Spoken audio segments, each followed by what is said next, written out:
Bienvenue dans Madame Talk Europe, le podcast de Madame Rap qui vise à mettre en lumière les rappeuses et rappeureuses LGBT+, en Europe. Pendant 6 épisodes, nous allons explorer la scène rap de 6 pays européens. Je suis Héloïse Bouton, fondatrice de Madame Rap, premier et unique média dédié aux femmes et aux LGBT+, dans le hip-hop, qui existe depuis 2015 et qui est aujourd'hui disponible en français, en anglais et en espagnol. Dans ce premier épisode, nous allons nous intéresser à la France. D'après l'étude du Centre national de la musique intitulée « Le rap dans l'écosystème musical français » et parue en mai 2024, le rap est le style musical qui a généré le plus de streams par titre en 2024, 6,4 millions. Pourtant, les rappeuses et rappeureuses LGBT+, restent largement invisibilisées sur cette scène. Très rarement signées en major, peu relayées par les médias grand public, oubliées des festivals, les femmes et les artistes queer semblent quasi inexistants. Toujours selon l'étude du CNM, en 2022, on comptait moins de 2% de rappeuses françaises sur l'ensemble des titres rap dans le top 10 000. 15% des titres de rap produits et enregistrés en France étaient interprétés par des leads dits féminins et seuls 17% des productions de titres de rap étaient interprétées par des femmes. Contrairement à ce que ces chiffres laisseraient penser, les rappeuses existent bel et bien. Madame Rap en répertorie près de 500 uniquement en France. Alors où sont-elles ? Pourquoi continuent-elles d'être invisibilisées ? Quelle est la part de responsabilité des différents acteurs de l'industrie musicale ? Comment faire pour trouver des voies alternatives et exister malgré tout dans un système hostile ? Quelles solutions peuvent exister ? Pour tenter de répondre à toutes ces questions, je suis en compagnie de Thérèse, artiste pluridisciplinaire engagée, et Antoine Dabrowski, rédacteur en chef de Tsugi Radio.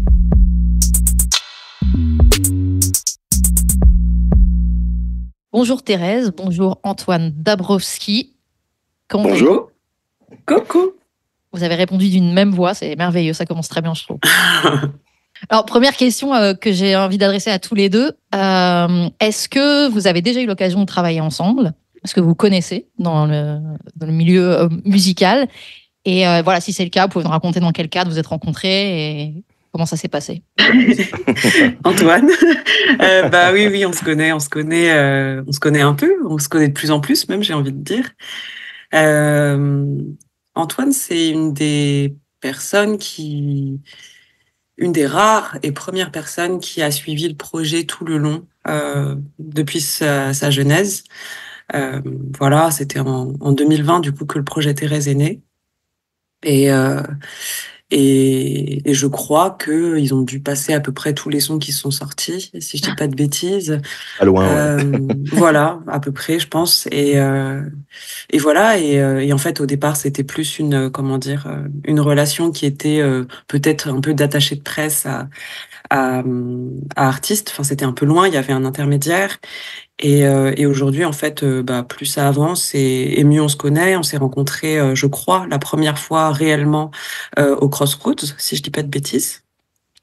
Même si on s'est pas rencontrés, il me semble qu'on s'est rencontrés pour Inouï Electro Île-de-France. Ah mais je crois oui, que c'est la première fois qu'on s'est vu. Effectivement. Avant le Crossroads, ouais. C'est vrai, tout à fait.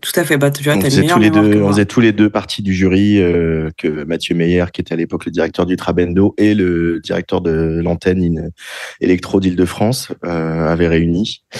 On était réunis aux Trois Baudets et voilà, pour éplucher les projets électro des Inuits cette année. Mais je ne sais plus en quelle année c'était, par contre. Oui, c'était au Trab et c'était en 2021 parce que je me souviens que c'est une année où j'avais postulé aux Inuits et où j'étais dans le jury. Donc c'était très étrange. Ah oui, en effet. Donc les Inuits qui sont un tremplin musical. Hein. Exactement. Tout à fait.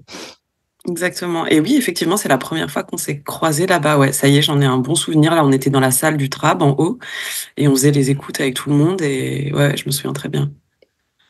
Et pour toi, Thérèse, est-ce que c'est important d'avoir un bon relationnel avec la presse musicale ? Est-ce que ça joue un rôle dans le développement de ta carrière, entre guillemets, dans la visibilisation de ton projet ?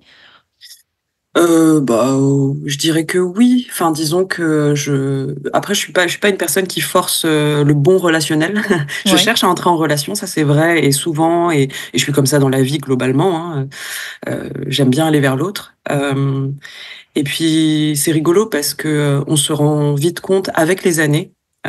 J'ai dit vite compte, c'est pas vrai. On se rend compte avec les années, justement, la profondeur et la sincérité des relations qui se construisent au fil du temps.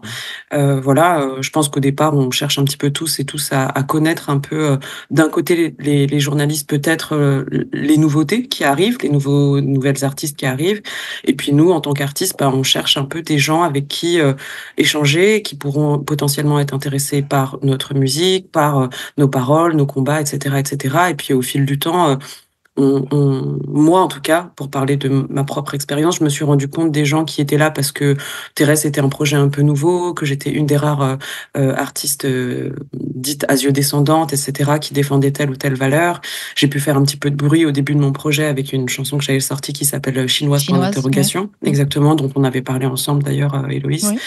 Et puis, au fil du temps, tu vois aussi les gens qui continuent à te suivre ou pas. Tu vois, si tu appartenais à une certaine mode, si tu appartenais, voilà, à toutes ces choses-là. Bon, après, il faut faire de la place aussi, évidemment, aux nouvelles arrivantes et aux nouveaux arrivants, c'est normal. Mais voilà, moi, je vois aussi les médias qui suivent sur la durée, qui viennent au concert et qui s'intéressent au discours dans son ensemble, à un parcours d'artiste, en fait, tout simplement. Et je trouve que, justement, c'est méga intéressant de voir qui suit aussi cette espèce de comment dire, les artistes qui sont dits intermédiaires ou en développement. C'est vraiment la seconde phase que je trouve déterminante, c'est-à-dire que quand t'es la nouveauté, bah, on a un peu les yeux rivés sur toi quand t'as de la chance. Et puis en fait, bah, une fois que bah, tu sors ton deuxième EP, ton premier album, alors que t'es pas encore une personnalité très connue, etc., qui remplit des zéniths et tout, qui est encore là en fait. Et moi, je trouve que c'est une étape un peu déterminante voilà, de la relation artiste et presse, quoi. Moi, c'est pour rebondir sur ce que dit Thérèse, moi aussi, je force pas la relation avec les artistes en particulier, parce que je trouve que c'est pas ma place. Alors évidemment, ça fait 25 ans que je travaille dans la musique, donc il y a des artistes qui sont des relations, voire des copains, voire des amis. C'est naturel, mais c'est jamais quelque chose que je force ou que je cherche à faire. Moi, je suis un petit peu vieux jeu entre guillemets, c'est-à-dire que je découvre, enfin, je clique sur des liens comme tout le monde et je regarde les playlists de nouveautés et je me laisse parfois entraîner dans le vortex de mon algorithme YouTube, même s'il est absolument incohérent, irrationnel, parce que comme je regarde des choses par rapport à une orientation professionnelle, il est pas, voilà, clairement, je suis dans les limites de fonctionnement du truc.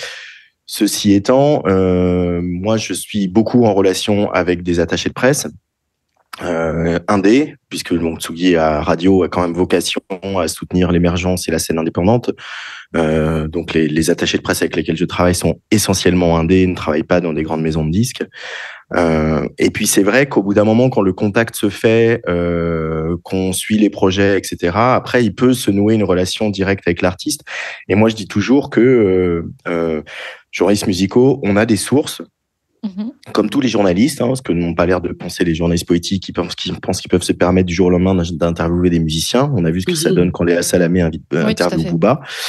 Moi, j'ai des sources. Les premières sources, ce sont des attachés de presse, mais ce sont aussi les gens de label, les producteurs de spectacles et évidemment les artistes, les musiciens. Je veux dire, quand effectivement maintenant Thérèse fait partie des artistes avec qui je peux avoir une relation directe, et si je vais toujours prêter attention à son entourage, à la manière dont son entourage m'informe de l'actualité de Thérèse, le lien direct que je peux avoir avec elle, est-ce qu'elle peut avoir à me raconter sur son projet, sur où elle en est, ou sur même des considérations plus globales sur l'industrie de la musique et précisément tout ce qu'elle vient de dire, tous les middle artistes qui sont déjà identifiés mais qui sont plus la nouveauté, ce qui est devenu aujourd'hui un peu le nerf de la guerre, quoi. On sent bien qu'il y a une crispation autour des artistes comme Thérèse, qui sont identifiés, qui sont déjà trop identifiés ou trop vieux pour les dispositifs d'accompagnement type Inouï du Printemps de Bourges, Fer et autres, parce que soit ils les ont déjà faits, soit ils ont trop de sorties, soit voilà, parce que les règles de ces dispositifs sont très strictes. Et effectivement, il y a un levier à trouver pour que ces artistes-là puissent basculer dans très très prosaïquement, quoi, une sécurité de l'emploi, voilà, assurer son intermittence, avoir des dates et puis continuer à être en capacité de produire de la musique et de la faire entendre. Alors au début, Tsugi, le magazine papier, était plutôt orienté électro. Est-ce que Tsugi Radio ou même Tsugi le magazine aujourd'hui, c'est toujours pareil ou vous êtes un peu plus ouvert à différents styles musicaux? Comment tu définirais ça, toi, Antoine?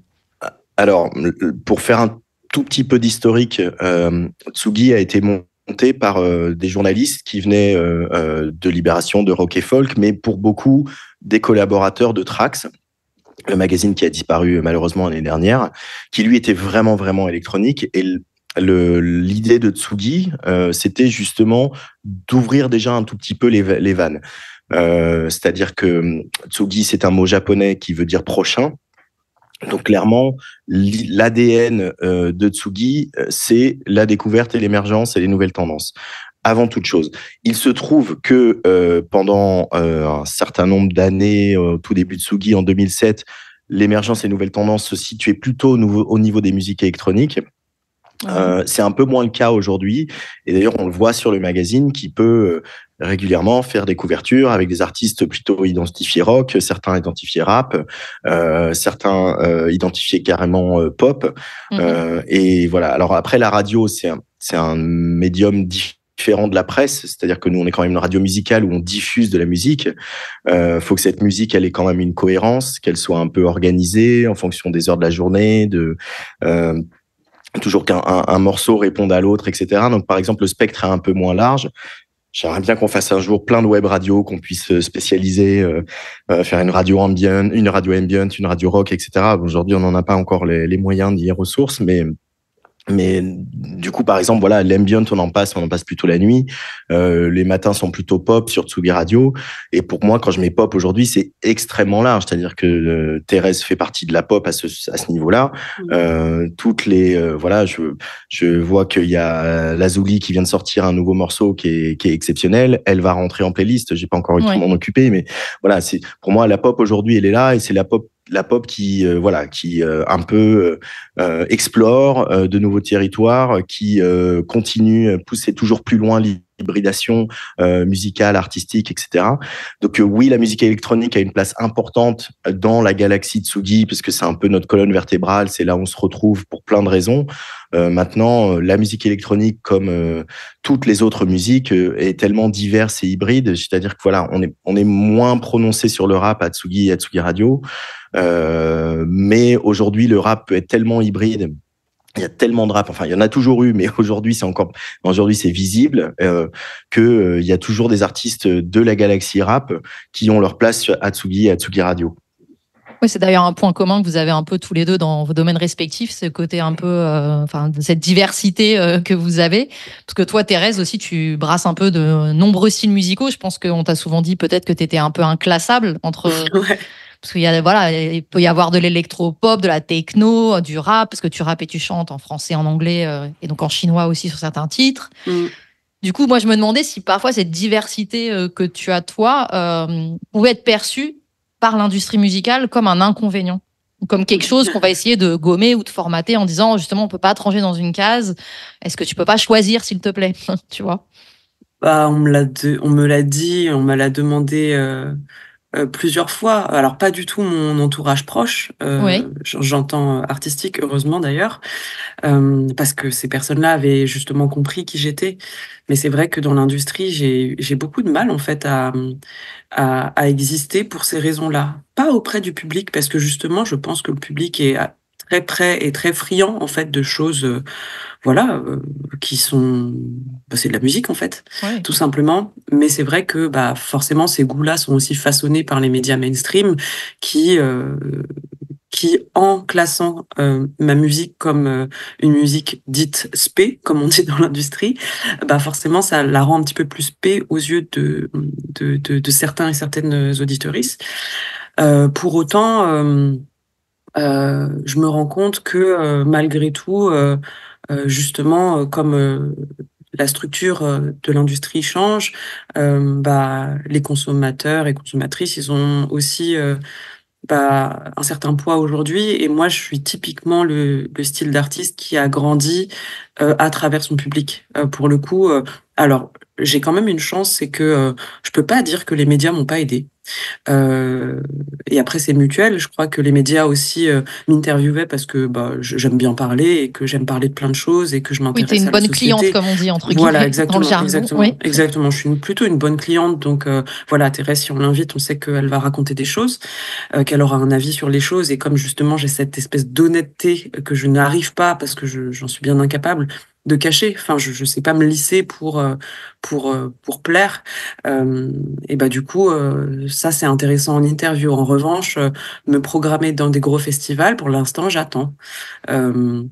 Il y a des SMAC, il y a des personnes en fait. Mon projet s'est construit aussi à travers des personnes qui croyaient en moi. C'est pas tout un système. Voilà, typiquement, les Inouïs du Printemps de Bourges, les Francopholies, etc., etc. Le faire, c'est des programmes qui m'ont jamais ouvert les bras en fait. Et en revanche, j'ai rencontré des programmateuristes qui, pour le coup, aimaient bien les valeurs que je véhiculais, l'hybridation, etc., et qui ont réussi à m'aider à travers des résidences, des choses comme ça. Voilà, donc je suis un petit peu partagée sur ce que ça peut, quel impact ça peut avoir dans l'industrie. À la fois, il y a des zones où j'ai l'impression d'avoir eu du soutien et de la chance, mais ça reste, ça se fait un petit peu avec parcimonie et c'est pas le système entier clairement qui me pousse, quoi. Voilà. Donc, et j'ai le choix. Je veux dire que ce choix-là, en tout cas chez moi, est conscient. Je sais très bien que si je faisais un petit peu plus comme ci ou un peu moins comme ça, je pourrais correspondre à certains standards, mais je pense que j'ai une vision qui est la mienne, hein, de ce que doit être un ou une artiste dans une société tout entière, au-delà de l'industrie musicale.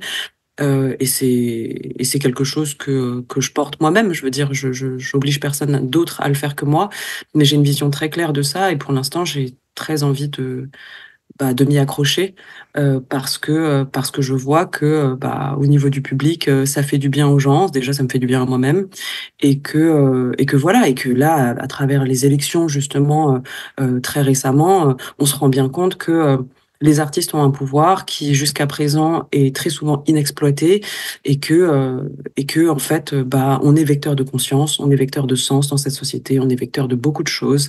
Et je trouve que l'industrie fait parfois oublier ça aux artistes. Donc voilà.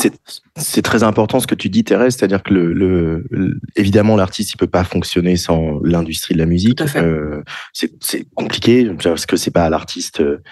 Le mythe de l'artiste auto-entrepreneur qui vit des morceaux qu'il met lui-même sur les plateformes de streaming est un mythe sur lequel les plateformes de streaming se font pas mal d'argent d'ailleurs. Ouais. Tout à fait. Donc ça, c'est pas réaliste. Pour autant, l'artiste, le positionnement de l'artiste dans la société, ses choix artistique mais aussi stratégique de repos sur ses épaules, et ça à long terme c'est ça qui paye. Je veux dire, les gens qui pètent sur un stream et qui remplissent un zénith sur un clip, c'est quand même ultra exceptionnel. Tout le reste, c'est du travail, c'est long, ça prend du temps. Une carrière à démarrer, ça prend souvent une dizaine d'années avant d'avoir une certaine stabilité de l'audience, une certaine stabilité professionnelle. Et puis alors pour rentrer plus dans le thème du sujet du podcast, c'est vrai que ce qui est compliqué aujourd'hui, c'est que il y a des nouveaux acteurs qui rechignent à faire véritablement partie de l'écosystème de la musique, notamment les plateformes, qui finalement y arrivent dans cet écosystème avec à peu près les mêmes biais que les autres, c'est-à-dire que on est sur une industrie de la musique qui est toujours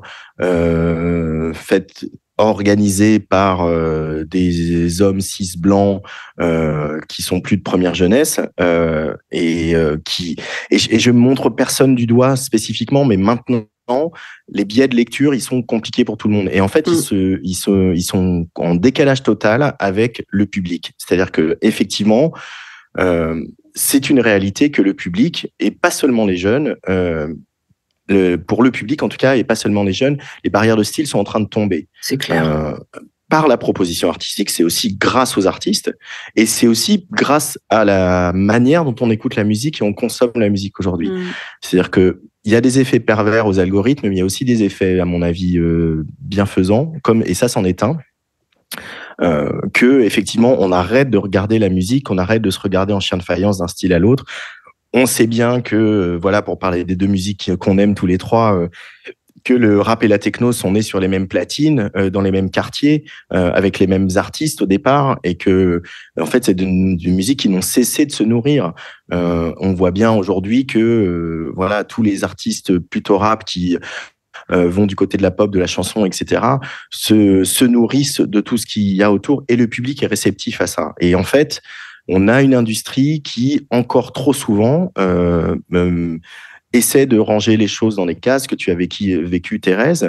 On a des médias qui, effectivement, enfin, je veux dire, c'est affligeant de voir comment, et je les mets dans les médias parce que le vrai problème, c'est la diffusion télé, comment les victoires de la musique sont incapables d'intégrer ce qui se passe chez les artistes, ce qui se passe, enfin, je veux dire, cette année, ils ont récompensé l'artiste masculin pour la première fois, et un jeune artiste issu de la scène rap. C'est Gazo. Ils n'ont pas été foutus de faire autrement que de le mettre ex aequo avec Vianney. Enfin, c'est surréaliste. C'est surréaliste. Et les flammes font leur taf, et c'est bien mérité, et c'est bien fait pour les victoires de la musique. Et effectivement, le problème des victoires de la musique, c'est que c'est une grosse émission de télé. Mais comment les Grammy Awards arrivent à être plus pertinents, comment plein d'autres cérémonies chez les anglo-saxons arrivent à être plus pertinentes, déjà peut-être en mettant plus de prix, en ouvrant des styles, en remettant des prix techniques, etc. Enfin, la photo des victoires de la musique depuis quelques années, elle est terrible. Elle est terrible. Et dans les médias, c'est pareil. Dans les radios, je veux dire, France Inter passe de moins en moins de musique. Voilà, pour ne citer qu'une radio que je connais bien. À la télé, le traitement de la musique à la télé est toujours très, très, très, très, très limité, avec cette espèce de problème, enfin, en tant que directeur d'un média, de truc fondamental qui est qu'on prend le public pour des imbéciles, on prend le public pour des gens incultes et pas curieux. Et c'est pas vrai, en fait. Il faut faire confiance à l'intelligence des gens. Quand on dirige un média, il faut faire confiance à leur curiosité et à leur faculté d'adaptation. De toute façon, quand on regarde ce qu'ils écoutent dans les plateformes de streaming, ça, c'est une réalité aujourd'hui. C'est clair. Oui. Moi, j'ai l'impression aussi qu'un des problèmes, c'est que souvent, quand on parle, moi, je vais parler plutôt là des maisons de disques, par exemple, des grosses majors, quand on leur demande pourquoi ils signent pas plus de rappeuses, ils vont dire que le public n'est pas prêt. Et en fait, ce que vous dites tous les deux, c'est un peu à l'envers, c'est-à-dire que le public est prêt, mais simplement l'industrie qui fonctionne dans le mauvais sens va partir du principe que c'est faux et que ça va pas être des artistes entre guillemets bankable. Pourquoi c'est encore comme ça? Pourquoi il y a encore cette frilosité? Pourquoi les majors continuent de perpétuer ce discours? Avec aussi, en plus, souvent, je ne sais pas si vous avez vous avez déjà entendu ça, c'est que ça coûte plus cher de marketer, entre guillemets, une femme parce qu'il y a un budget coiffure, onglerie. Au secours. Et moi, on m'a déjà dit ça, en fait. On m'a dit, bah oui, mais une rappeuse, faut qu'elle aille chez le coiffeur, faut qu'on lui fasse les ongles, il faut lui acheter des vêtements, faut la maquiller, ça coûte vachement plus cher qu'un rappeur, en fait. Parce que les rappeurs, ils sont à poil, peut-être. Oui, voilà. Et puis les femmes se maquillent et ont des faux ongles. Enfin, toutes les rappeuses sont comme ça. Et du coup, c'est des vrais arguments qu'on m'a déjà renvoyés. Et je me demandais comment vous, de votre endroit, vous pensiez qu'on pouvait dépasser ce truc-là, enfin faire comprendre aux majors que c'est à l'envers, en fait, que le public est déjà là et que c'est à eux de faire ce travail. Même si le public n'est pas convaincu, peut-être ça appartient à eux de convaincre un public potentiel. Il y a quand même un gros problème globalement de prise de risque parce que je pense que la première chose, elle est liée à ce monde qui est ultra capitaliste et du coup la prise de risque, c'est peur de perdre de l'argent. Ils ont peur de perdre de l'argent tout simplement, ils ont jamais fait, ils savent pas s'ils vont bien faire, etc., etc. De l'argent, ils en ont à foison, à plus savoir qu'en faire, mais ils ont quand même peur de ça. Tant que la société leur aura pas prouvé que en fait il s'agit je sais pas, si tu mets en avant des rappeuses, etc., il y aura des consommatrices, c'est sûr. Ils vont pas forcément y aller. Moi, je suis assez, enfin, c'est quelque chose que j'observe énormément. Et par ailleurs, je pense qu'il y a quelque chose de très idéologique. Enfin, je veux dire, on le voit dans le monde aujourd'hui. Pour ne prendre que l'exemple d'Universal, on rappelle quand même que ça appartient à Monsieur Bolloré. Il y a une idéologie derrière. On n'est pas là pour brosser les femmes dans le sens du poil. On n'est pas là pour mettre en avant des idées progressistes. Et ce qui est terrible dans l'histoire, c'est que du coup, c'est le serpent qui se mord la queue, parce que on ne produit que des gens qui disent un peu la même chose, c'est-à-dire pas grand-chose, en boucle, en donnant cette image justement que le rap, c'est de la musique qui dit pas grand-chose. Ça continue à entretenir une certaine image des banlieues ou des minorités, etc., en continuant à les stigmatisant, mais à la fois en faisant de l'argent sur leur dos.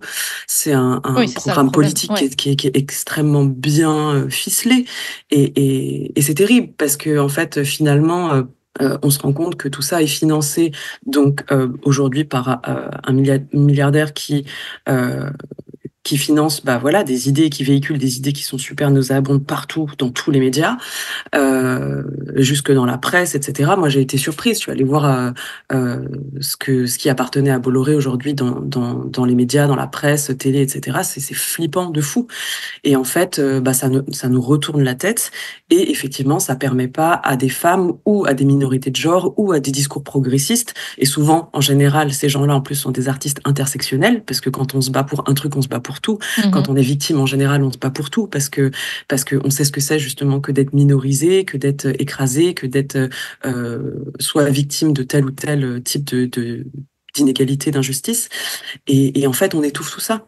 Et moi, je trouve ça ultra problématique, et je me pose souvent la question en ce moment de où est notre milliardaire de gauche, tu vois. Enfin, à un moment donné, le récit national se fait malheureusement aujourd'hui à travers l'underground, certes, mais il y a quand même un plafond de verre qui est lié malheureusement à l'argent. Et donc, où est notre milliardaire de gauche qui va nous aider en fait à investir dans des projets, dans de la presse, dans des chaînes de télé, etc., qui vont véhiculer des valeurs qui sont différentes et permettront donc à des artistes qui racontent tout ça, qui ont cette vision du monde d'émerger. Antoine, est-ce que tu as la réponse? Mais non, visiblement. Alors non, j'ai pas la réponse, d'autant que les nouvelles du côté du groupe Combat sont pas forcément très bonnes. C'est-à-dire qu'il y a une reprise en main de Radio Nova. Oui, exactement. Il y a même eu la cession de la régie pub de Combat à Lagardère, donc à Bolloré. C'est ça. Voilà. Donc après, il se trouve que Radio Nova a fait une excellente saison en termes d'audience, en ayant quand même perdu pas mal de ses animatrices phares, pas mal de son identité. Et voilà, moi je le regrette en tant que directeur d'une radio, même si une web radio n'a rien de comparable avec une radio comme Radio Nova. Pour autant, moi, j'ai pas envie d'être l'ours polaire sur la banquise, mais pour revenir sur les majors, je crois que l'époque où peut-être que mes copains en major vont pas être contents de m'entendre dire ça, mais j'assume. Je crois que l'époque où les majors du disque prenaient vraiment des risques, elle est un peu derrière nous. Ouais. Et je suis à peu près convaincu que si une artiste issue de la sphère rap se met un peu toute seule à cartonner, qui seront les premiers à lui faire des ponts d'or et à la recruter. Et on a des exemples. Hein. Après, voilà, il y a quand même 2 exemples récemment où aussi les artistes fonctionnent différemment et ont appris à faire sans. Je pense à Kid Smile, qui était le seul convaincu du fait qu'il pouvait que ça pouvait marcher pour lui, et que ça pouvait marcher pas seulement comme DJ, que ça pouvait aussi marcher comme producteur, comme interprète, etc. Donc finalement, il y a des structures qui sont montées, qui justement viennent offrir une espèce de service à la carte aux artistes, en leur proposant ce dont ils ont besoin, et sachant qu'en faisant en sorte qu'ils soient toujours producteurs, c'est-à-dire que la plupart des artistes aujourd'hui vont monter leur label et vont avoir besoin d'une entreprise en face pour trouver des licences, trouver les moyens de distribuer la musique, de la promouvoir, de la marketer, etc. C'est le cas pour Kid Smile, et puis je pense aussi à Aya Nakamura, c'est-à-dire que aujourd'hui, la position qu'elle a, et on le voit encore avec la nouvelle saison du télécrochet rap de Netflix, quoi. C'en est même amusant, en fait, quand on regarde cette émission, d'entendre les 2 autres jurés s'écraser à chaque fois qu'Aya Nakamura dit un truc, dire ah ben non, mais là, Aya, ah ben non, mais c'est la patronne, elle l'a dit, la queen, elle l'a dit, alors on fait ça. Et finalement, du coup, je suis à peu près convaincu quand même que ces majors du disque Donc exception faite de ce dont tu parlais, Thérèse, c'est-à-dire de l'influence de la bolosphère. Si voilà, on voit qu'il y a quelqu'un qui va faire un succès hors norme, ils seront les premiers à lui faire des ponts d'or, ce qui a été le cas, quoi. Ce que tu dis, Antoine, sur la structuration des artistes qui ont tendance à du coup se lancer en indé et à complètement fabriquer un entourage professionnel qui leur est propre, en fait. Est-ce que c'est pas aussi leur demander beaucoup, leur demander trop? Parce qu'on sait souvent aussi que ça épuise énormément et que quand on est artiste, surtout en développement, comme on le dit, c'est difficile de s'éparpiller et de pas mettre toute son énergie dans son art et dans sa musique. Donc, est-ce que c'est pas non plus un piège à terme de se diriger vers ce système-là un peu alternatif? En fait, alors oui et non, c'est-à-dire oui dans le sens où quand tu es petit et que tu assumes tout seul, effectivement, je pense que ce n'est pas, par exemple, pour faire beaucoup d'interventions et de média training dans les différents dispositifs, chantier des Franco, Inouï, etc. J'ai de plus en plus souvent de retours des jeunes artistes qui disent oh là là, mais mon tourneur, mon label, il me demande d'être créatif, de faire des contenus sur les réseaux sociaux, etc. Mais moi, je vois que c'est important, mais c'est pas mon métier. Moi, je fais de la musique, quoi. Moi, je fais des concerts, je fais des chansons. C'est pas mon métier. Donc, il y a cet aspect-là, c'est sûr, et notamment au début. Maintenant, quand on voit bien, quand le projet commence à se cristalliser, à se densifier, l'idée, c'est pas que l'artiste soit l'homme ou femme à tout faire. L'idée, c'est que, comme ce qu'on disait tout à l'heure, l'industrie du phono a du mal à s'adapter à des artistes qui rentrent pas dans les cases. Ouais. Il y a d'autres entreprises, d'autres structures qui se sont montées pour venir offrir aux artistes un espèce de service à la carte selon ce que eux, dans leurs équipes, dans leur entourage prof, ils assument ou pas, et de leur déléguer le reste, quoi. C'est-à-dire, voilà, un super manager qui va avoir effectivement des moyens et des coudées assez franches pour leur offrir les services dont ils ont besoin. Effectivement, c'est pas à l'artiste de s'occuper de savoir comment sa musique est distribuée. Il a un droit de regard, mais c'est pas lui concrètement qui va aller voir Idol ou Believe. Oui, c'est ça. C'est pas son... Voilà, ça travail, c'est une évidence. Mais c'est aussi une réponse de l'industrie elle-même, quoi. Il y a des acteurs forts de la musique qui l'ont vu, ça, que en fait, si on veut continuer à trouver les Kid Smile et Eddie De Pretto de demain, il faut peut-être pas rester dans les majors, quoi. Il faut peut-être monter des structures où effectivement c'est plus souple et les artistes sont méfiants, tu vois. Je pense que Thérèse, ce que tu viens de dire, je sais pas si un label Universal te fait un contrat demain, je sais pas si tu vas à la lumière de tout ce que tu as dit, quoi. Ouais.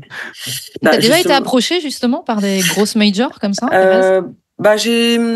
J'ai discuté une fois avec Warner. D'accord. C'était au début du projet et très cordial, hein, mais on s'est rendu compte au bout de 15 minutes de discussion que ce serait difficilement possible de travailler ensemble. Parce que... Pour quelles raisons? Pour des raisons... Les premières raisons sont artistiques, c'est-à-dire que il m'a clairement dit, de toute façon, on sait pas faire, on fait pas ça, on fait de la musique mainstream, donc ton truc, ça marche pas trop. Et puis, il a vu très très rapidement aussi que je savais ce que je voulais. Je savais... moi, même si ça paraît être évidemment un gros inconvénient, désavantage quand tu arrives dans l'industrie à la trentaine, moi je suis arrivée à un âge où j'avais déjà vécu plein de vies avant. Et du coup, c'était un peu difficile de me dire, tu vas t'habiller comme si, tu vas dire ça en interview, et puis tu vas écrire ces chansons-là, et ça, tu le mets pas dans ta phrase, etc. C'était impossible. Pour moi, tu n'étais pas formatable, quoi. Pas possible, non. Vraiment. Ouais. En fait, je pense que justement, je crois que ce qui est important, c'est d'être très au clair avec ce qu'on a envie de faire de notre musique et qui on est dans la vie, globalement, dans la société.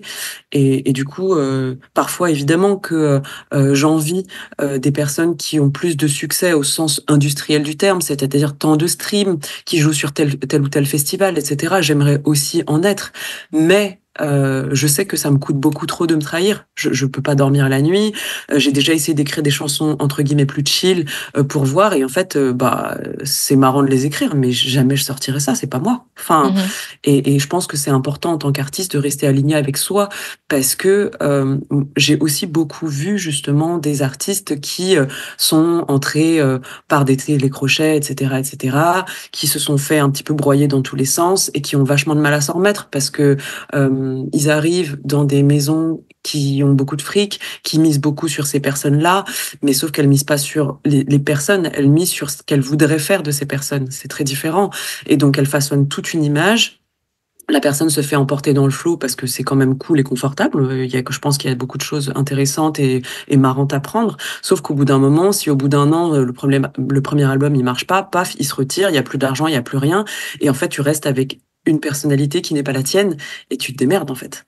Et ça, c'est terrible. Enfin, j'ai vu tellement d'artistes tomber en dépression. Alors, il y en a qui s'en sont sortis. Je pense à Iseul, typiquement, qui a réussi à se rattraper, monter son truc, être suffisamment forte. Mais combien y a-t-il de Iseul dans le monde aujourd'hui? Je sais pas si c'est facile. Et pour rebondir sur ce que disait Antoine tout à l'heure, je pense que le système, de toute façon, effectivement, nous pousse à devenir des entrepreneurs et c'est très difficile. Et la difficulté, je pense qu'elle se trouve aussi à un niveau générationnel par rapport justement aux artistes qui ont émergé un petit peu plus avant nous, à savoir Kid Smile, Aya, etc. C'est des gens qui, au départ, ont pu et moi j'en fais partie aussi, ont pu bénéficier justement de subventions à l'époque où il y en avait encore. C'est-à-dire que on a heureusement quelques actrices dans l'industrie de la musique qui savent être encore des tremplins, en fait, qui savent faire la courte échelle. Moi typiquement mon label La Couveuse, il n'a pas vocation à me garder toute ma vie. Alex m'a clairement dit, Thérèse, je suis là pour t'aider à trouver des subs, etc., jusqu'au moment où tu voleras de tes propres ailes, où tu voudras signer avec un plus gros. Et je trouve qu'il y a peu d'acteurs aujourd'hui qui sont dans cette logique-là. Et malheureusement, comme les subventions, elles deviennent peau de chagrin, il y a de moins en moins de gens qui, à la base, auront les moyens de commencer en étant aidés, justement, pas pour créer leur premier disque, etc., faire leur premier clip et tout. Et du coup, la barrière à l'entrée, moi, ce qui me fait peur, c'est que la barrière à l'entrée, elle va être beaucoup plus violente parce que il y aura moins de subventions, moins d'aides, etc. Et du coup, il faut quand même arriver avec une certaine somme. En vrai, faut pas se mentir. Aujourd'hui, oui, tout le monde peut faire de la MAO, mais faire de la musique qui sonne au niveau de ce que demandent les plateformes, faire des images qui peuvent être vues, etc., pouvoir tourner, se faire un réseau, faire sa propre presse et tout, c'est un travail qui est colossal. Et moi, j'ai la chance d'avoir des actrices autour de moi, mais je fais encore énormément moi-même sur tous ces plans-là. Et franchement, c'est un truc de fou. Je trouve ça génial parce que moi, pour le coup, je me sens très libre. Mais en termes d'énergie, je sais pas si c'est à la portée de tous et de toutes. Moi, je suis quand même une acharnée de taf. Oui.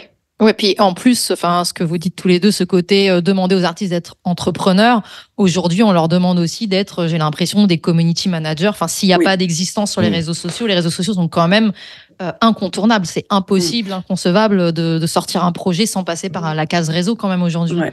Mais c'est dur. Et puis c'est vrai qu'il faut pas, sur les réseaux sociaux spécifiquement, moi, je rappelle tout le temps aussi que ce sont des entreprises qui sont des multinationales qui, en gros, se font de l'argent sur nos contenus à nous, aux uns et aux autres, aux artistes, aux médias, etc. Et on n'en voit pas souvent la monnaie de la pièce. Et si demain TikTok décide que la musique est plus un vecteur majeur de développement pour leur plateforme, tous les artistes qui comptent sur TikTok pour être exposés, etc., c'est terminé. vont se retrouver abandonnés, c'est terminé pour eux. Donc effectivement, faut développer d'autres choses. Après, il y a aussi la question du public, c'est-à-dire que j'ai dit plutôt du bien du public tout à l'heure, mais il y a quand même peut-être des choses à relativiser sur. On voit bien que les habitudes du public en termes de concerts depuis la pandémie sont quand même pas mal perturbées, avec à la fois le CNM a publié des chiffres là il y a pas longtemps, à la fois des chiffres très impressionnants et en nombre d'entrées et en recettes. Donc les gens vont au concert. Maintenant, les grands concerts, les Stades de France, les Défense Arena, que ce soit de Mylène Farmer, de Taylor Swift, de Beyoncé, etc., masquent un peu la réalité profonde de tout ça. Et on voit bien que sur les festivals moyens sont en difficulté cette année. On ne sait pas comment ils peuvent se projeter sur l'année prochaine. Et je parle pas de météo, de prix des cachets, je parle vraiment juste de fréquentation. Les festivals majeurs font le plein, à peu de choses près. On voit bien aussi que les multinationales du live, Live Nation et AEG, commencent à pénétrer de manière plus certaine et profonde l'écosystème du live en France, qui a toujours bien résisté, parce que la France c'est l'exception culturelle française en matière de musique live, c'est aussi un maillage incroyable de très petits acteurs et de très gros acteurs. Et ça, depuis des décennies. On voit bien, les plus gros festivals français sont associatifs, les Vieilles Charrues, Hellfest, les Eurokéennes, etc. Et en fait, le maillage fonctionnait assez bien. Là, depuis l'arrivée en force de Live Nation et d'AEG, etc., la donne change. Et effectivement, quand on Rock en scène, malgré tout l'amour que j'ai pour ce festival et la qualité de ce qu'il propose, malgré tout, c'est différent quand on est AEG et qu'on peut avoir accès à une partie des artistes AEG. Ça change la donne par rapport à d'autres acteurs. Les Européennes ont de plus en plus de mal à boucler leur programmation parce que des têtes d'affiche internationales qu'ils avaient l'habitude d'avoir ne sont plus accessibles.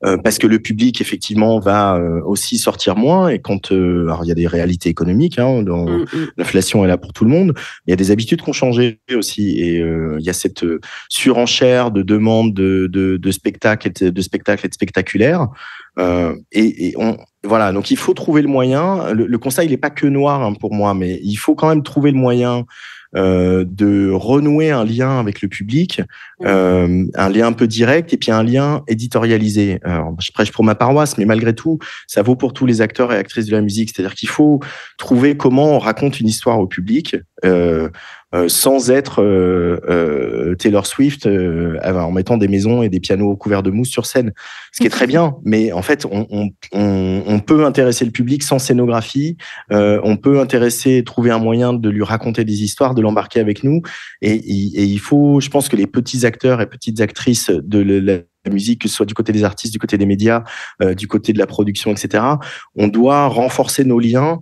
Et ce qu'on fait nous avec Tsugi Radio, en tournant on tourne dans 30 festivals. Quand on va dans les festivals, je dis pas que je pose jamais de questions aux têtes d'affiche, mais déjà généralement elles refusent des interviews.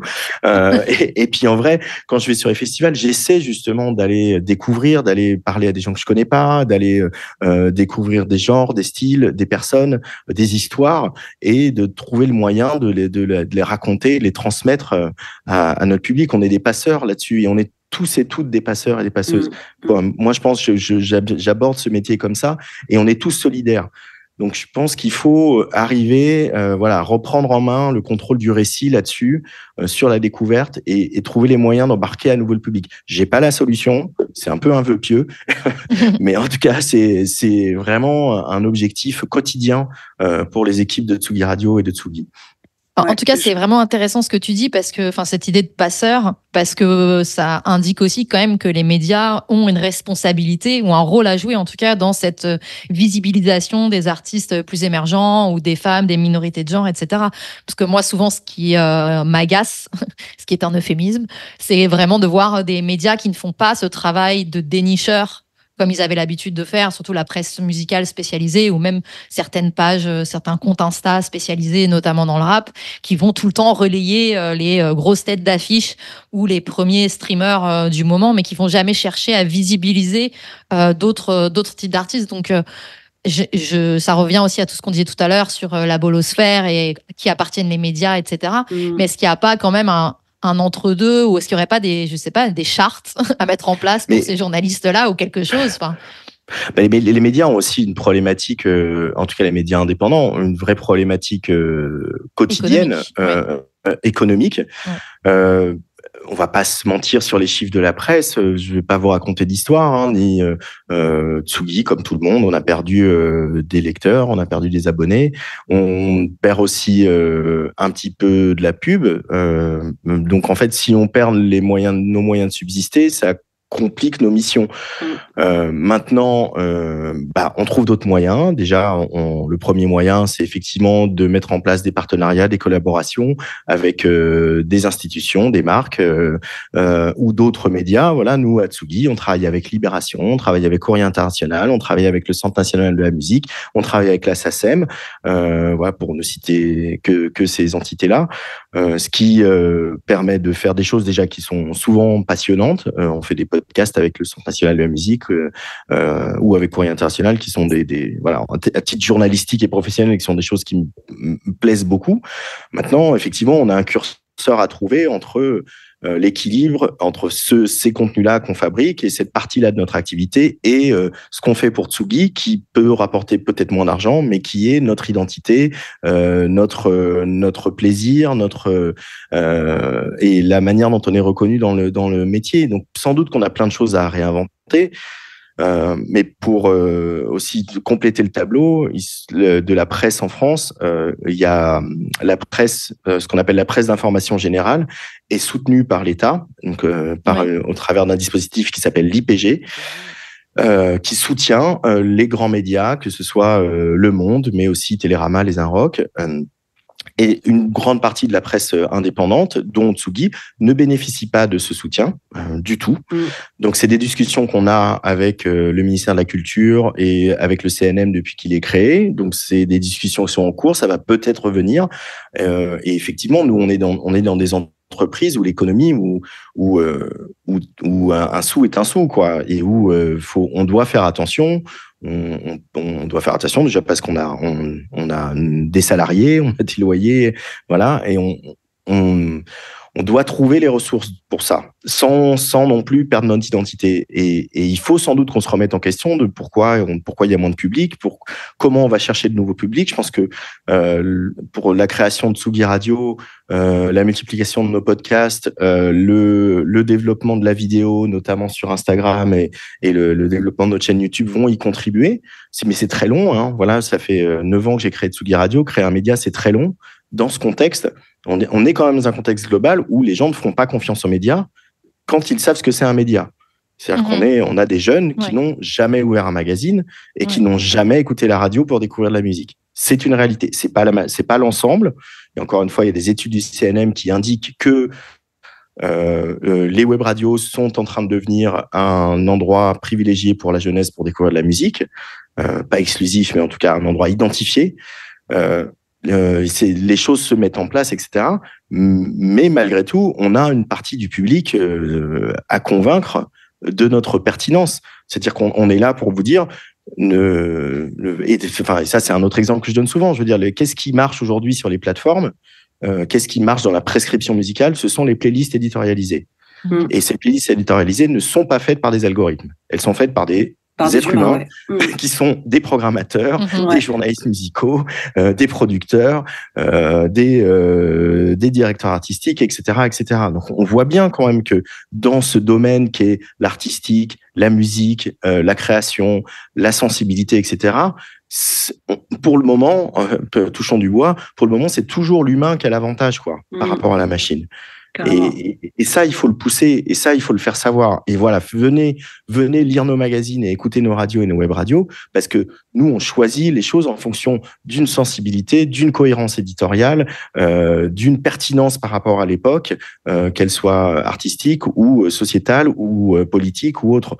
Et c'est ça qu'il faut arriver à faire passer comme message. Et c'est pas évident, mais on y travaille. Toi, Thérèse, est-ce que tu sais comment ton public, entre guillemets, a accès à toi? Est-ce qu'ils te disent comment ils t'ont découverte? Est-ce que c'est sur les réseaux sociaux, en écoutant la radio? Est-ce que tu as ces infos-là ou pas? Alors, en écoutant la radio, pas trop en France, mais figure-toi que je passe à la radio en Allemagne, Oui. et c'est vraiment, enfin c'est Cosmo, du coup c'est vraiment une radio qui est Oui. l'équivalent, je sais pas, d'un Move ou d'un FIP là-bas. Oui, carrément. Donc c'est de la WDR, du ERD, du coup c'est vraiment Radio Allemagne quoi. Enfin et oui, bah en fait on me découvre un peu par tous les moyens et c'est pour ça aussi que je suis partout parce que en fait on sait jamais comment on peut arriver vers un artiste. Ça peut être des interviews, ça peut être les réseaux, ça peut être des concerts, ça peut être des tables rondes, ça peut être voilà. Moi je suis multicanaux. C'est comme ça que les gens me découvrent. Et pour rebondir sur ce que disait Antoine tout à l'heure, je pense effectivement qu'il faut vraiment faire prendre conscience aux, aux auditeuristes que ils ont une responsabilité en fait, vraiment une responsabilité. Mais pour pouvoir faire en sorte qu'ils s'en rendent compte. Je crois aussi qu'il faut beaucoup plus de transparence dans la façon dont l'industrie de la musique fonctionne. Moi, je trouve qu'il y a beaucoup de tabous ou de manque d'honnêteté par rapport à ça, parce qu'on veut entretenir l'espèce de glamourisation de l'industrie. C'est glamour, on dit pas trop comment on devient artiste, etc., etc. Bon, il y a de plus en plus d'artistes qui disent, mais on les entend pas beaucoup. Les gros artistes n'osent pas, en fait, pour plein de raisons, dire en fait ce qui se passe réellement, dire qu'il y a des streams qui ont été achetés pendant des années, disent que un clip qui fait 1 million ou 60 millions de vues, etc. Et ben c'est du push YouTube. Tout ça c'est de l'argent en fait. Et du coup, parfois les gens qui consomment de la musique comme c'est opaque, c'est pas qu'ils veulent pas comprendre, c'est qu'ils savent pas en fait. Et tout le monde n'a pas nécessairement le temps de creuser dans chaque industrie comment les choses se passent, quels sont les rouages, etc. Et je pense que c'est important. Enfin moi dans l'industrie B, bon j'y vais pas avec le dos de la cuillère, mais à un moment donné, faut dire aux gens que notre réussite, elle est due aussi au fait qu'on ait pu soit investir des sous, soit qu'on a été j'allais dire pistonné. Alors il y a des gens qui vont dire que c'est du piston, d'autres que c'est de la relation, peu importe, mais que c'est pas en fait la méritocratie. Faut casser ce mythe en fait. Il y a pas de méritocratie. Il y a des gens talentueux partout. Il y a des gens talentueux qui réussissent, d'autres qui réussissent pas, et qu'il y a une question d'argent qui est immense. Il y a aussi de la chance évidemment. Mais voilà, enfin que les gens comprennent que leur consommation a vraiment un impact sur nous. Et moi, je sais que je le répète en permanence. Je répète ce que c'est que d'être artiste indé aujourd'hui, d'expliquer que quand tu as un certain âge, que tu es peut-être asiate, que tu es peut-être que tu as un discours trop politique ou que tu fais de la musique hybride, bah c'est compliqué. Ça veut pas dire que tu ne peux pas exister dans l'industrie, mais c'est juste que c'est un peu plus complexe, quoi. Mais voilà, enfin en tout cas, les gens m'ont découvert de façon très très différente et c'est marrant parce que ça s'internationalise un petit peu de plus en plus. En fait, pendant longtemps, j'ai eu l'impression d'appartenir à aucune tribe de musique. En France, je trouvais pas de famille. Il y a les gens qui chantent en français traînent beaucoup ensemble, les gens qui chantent en anglais traînent beaucoup ensemble, les personnes queer traînent ensemble. Enfin, la France, c'est un pays de cercles, en fait. Il y a des cercles comme ça, et Paris en est vraiment de cette façon de fonctionner. Et en fait, avec le temps, je me suis rendu compte que j'appartenais finalement à un mouvement un peu plus international qui est celui de la queerness / hybridation de plein de choses en fait. On est plein de carrefours sociaux comme ça qui se revendiquent comme tels, et en fait c'est un mouvement mondial, et c'est que très récemment que je m'en suis rendu compte. Très rapidement, c'est important effectivement de casser les mythes et sur le fonctionnement, et puis aussi sur la force qu'a le public, quoi. C'est-à-dire que le public, il peut choisir, et ça, c'est vraiment leur redonner les clés et leur montrer le miroir aux adultes. Je veux dire, les plateformes sont quand même responsables d'une vision biaisée de la société. Je le redis, le mythe de l'artiste qui fait sa MAO dans son coin et qui met ses titres sur les plateformes et qui remplit un zénith, c'est un mythe. Voilà. Et ce mythe-là, ça n'existe pas. Je veux dire, Nova avait sorti il y a 2 ans des chiffres passionnants. On disait qu'il y avait 100 000 titres par jour qui sortaient sur les plateformes. Je crois qu'aujourd'hui, c'est encore plus. Et que dans ces 120 000 titres, 80% de ces titres sont écoutés moins de 10 fois. Donc, qu'est-ce que dit ce chiffre? Ce chiffre dit que les 20% de titres qui sont écoutés un peu plus, c'est des artistes qui ont un entourage. C'est des artistes qui ont des gens qui travaillent avec eux, qui ont des gens qui distribuent leur musique, etc. C'est un métier. et continuons, comme tu le disais Thérèse, à casser ce mythe, à peut-être mieux présenter les métiers de la musique, que un artiste, il n'est pas tout seul, il travaille avec des ingénieurs du son, il travaille avec des techniciens de lumière, il travaille avec des directeurs artistiques, des gens qui s'occupent de distribuer sa musique, etc. Continuons à raconter ça pour montrer que justement, c'est un travail et que ça ne vient pas comme ça, et que non, c'est pas vrai, tu mets pas un clip sur YouTube et tu remplis pas un zénith après. Ce n'est pas vrai. C'est intéressant cette époque-là aussi, où il faut casser les mythes et surtout casser des récits. On est un peu David contre Goliath. Hein. C'est-à-dire que moi, Tsugi Radio, que face à Antoine Monin de Spotify France, je me sens vraiment très petit en termes de pouvoir, mais je suis un relais d'influence. Et je continuerai de prôner ça. Ouais, et casser aussi, je dirais, ce concept du succès aussi, que moi je trouve très erroné aujourd'hui, qui est basé que sur des chiffres, qui est basé sur les succès rapides. Justement, je pense que dire aussi aux artistes qui débutent que, déjà, ils sont pas obligés d'en vivre et d'en faire un métier, parce que c'est un travail, en fait. C'est pas, comme tu le disais, t'es dans ta chambre, tu sors un son, tu vas le mettre sur je ne sais quelle plateforme, et d'un coup, tu vas pop, ça n'arrive jamais, d'une part. Et que d'autre part, en fait, oui, les carrières sont des carrières longues, en fait. On prend du temps pour devenir artiste, ça met du temps. On ne sait pas écrire des chansons, forcément, il y en a quelques-uns qui arrivent, mais je veux dire, on forge, on est des artisans, en fait, et plus on écrit de chansons, et mieux on se connaît, et mieux on arrive à faire un art qui est singulier, qui nous ressemble, et proposer quelque chose qui est intéressant pour les auditeurs aussi, et aussi de se dire que oui, à la fois, on n'est pas obligé d'en vivre. C'est-à-dire que on peut aussi faire de la musique comme ça. Il faut arrêter de croire que, en fait, dans l'industrie telle qu'elle existe, et c'est horrible ce que je dis, hein, il n'y a pas nécessairement de la place pour tout le monde. Je parle de l'industrie telle qu'elle existe. Je dis pas que tout le monde ne peut pas créer, attention.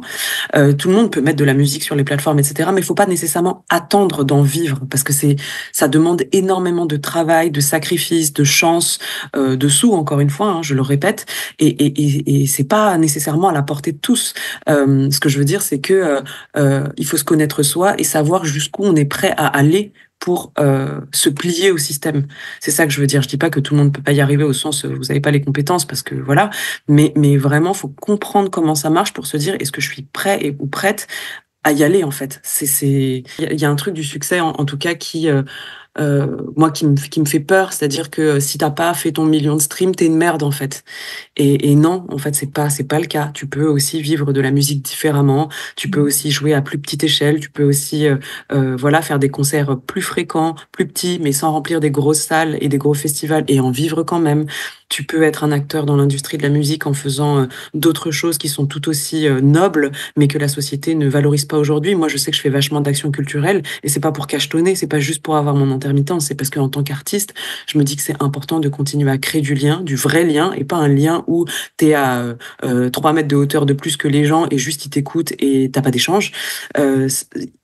L'artiste a une multitude aujourd'hui de façons possibles d'exister, et ça, je pense que c'est important de le rappeler et de pas montrer qu'une seule voie, justement. Et je pense que les majors ne montrent aujourd'hui qu'une seule voie de la réussite, et je pense que ça fuck tout le monde, en fait, à la fois les auditeuristes et à la fois les artistes qui se lancent.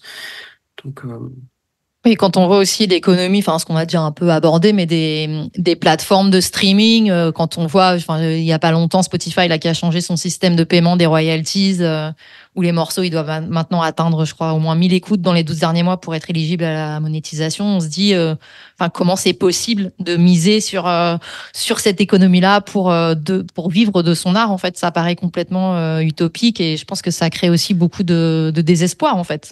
Ouais, complètement, et c'est à vomir. En vrai, franchement, le système des plateformes, vraiment, il me dégoûte. Enfin, et j'y suis quand même parce que j'ai pas le choix. C'est ça, parce que c'est une obligation, en fait. C'est un peu comme les réseaux sociaux, finalement, aujourd'hui. Bien Même sûr, si bien sûr. c'est très, très délétère, ou que ça a aussi des inconvénients très forts, comment exister malgré tout dans cet écosystème un peu violent, quoi. Exactement, et je trouve que c'est d'une hypocrisie folle, parce que c'est vraiment un racket organisé. On va racketter ces milliers, millions de personnes qui veulent faire de la musique et qui démarrent et qui pensent qu'ils vont pouvoir, en mettant leur son sur les plateformes, de façon payante. Hein. On rappelle que pour mettre sa musique, ça va pop, etc. Et c'est pas comme ça que ça marche. Ensuite, effectivement, il faut atteindre un palier, comme tu disais. Aujourd'hui, il faut avoir un certain nombre de streams pour pouvoir, encore une fois, mettre des sous pour espérer pouvoir être poussé un petit peu plus, sachant qu'avant ces sous-là, les gens les mettaient dans des playlists tierces qui étaient plus ou moins propres. Hein. Il y avait des trucs, c'était des faux streams. Il y a des trucs, c'était plutôt des vrais streams. Et en fait, Spotify a fait semblant de dire qu'ils faisaient la chasse aux faux streams, etc., pour finalement que l'argent reste à l'intérieur de leur plateforme, parce qu'aujourd'hui, pour le faire, faut passer par eux. Et la barrière à l'entrée, je le rappelle, c'est 250 €. C'est énorme. Oui, c'est des grosses sommes. Et sachant que si tu payes moins de 1 000 €, il se passe pas grand-chose. Donc, pour compléter ce que tu dis, Thérèse, il y a quand même ce discours, il se répand, on en parle de plus en plus, il y a des articles de presse, etc. Les cascades de Spotify cette année, suite à l'attaque streaming, avec ces prises de parole consternantes de la part de Spotify France, ont quand même un peu secoué les gens. Deezer, pour le coup, a changé son modèle de rémunération et passé au user-centric. Apple Music rémunère un peu mieux depuis le début. Apple Music est aussi la seule plateforme. Je fais de prosélytisme pour aucune plateforme, hein, mais j'essaie de compléter le tableau. Apple Music est aussi la seule plateforme à avoir vraiment intégré les DJ en proposant un système de rémunération qui rémunère à la fois le DJ, à la fois les artistes présents dans la tracklist du DJ et à la fois le producteur, le diffuseur qui organise, qui récupère les mix, donc souvent des médias, mais pas que. Donc la réflexion est en cours. Il faut pas oublier quand même que la responsabilité des plateformes est énorme. Maintenant, comme c'était le cas à la grande époque où la radio FM faisait la pluie et le beau temps sur la musique, où il y avait des arrangements avec les majors du disque et les radios. Aujourd'hui, c'est exactement la même chose. Il y a des arrangements financiers, économiques entre les majors du disque et les plateformes de streaming, de mise en avant, de playlists, etc., de mise en avant de la musique et en l'état, les majors du disque récupèrent plus d'argent que les artistes, même que les artistes qui sont chez eux, quoi. Donc, il y a des discussions à pousser. Je pense que pour le coup, les acteurs que sont le Centre national de la musique, le ministère de la Culture, etc.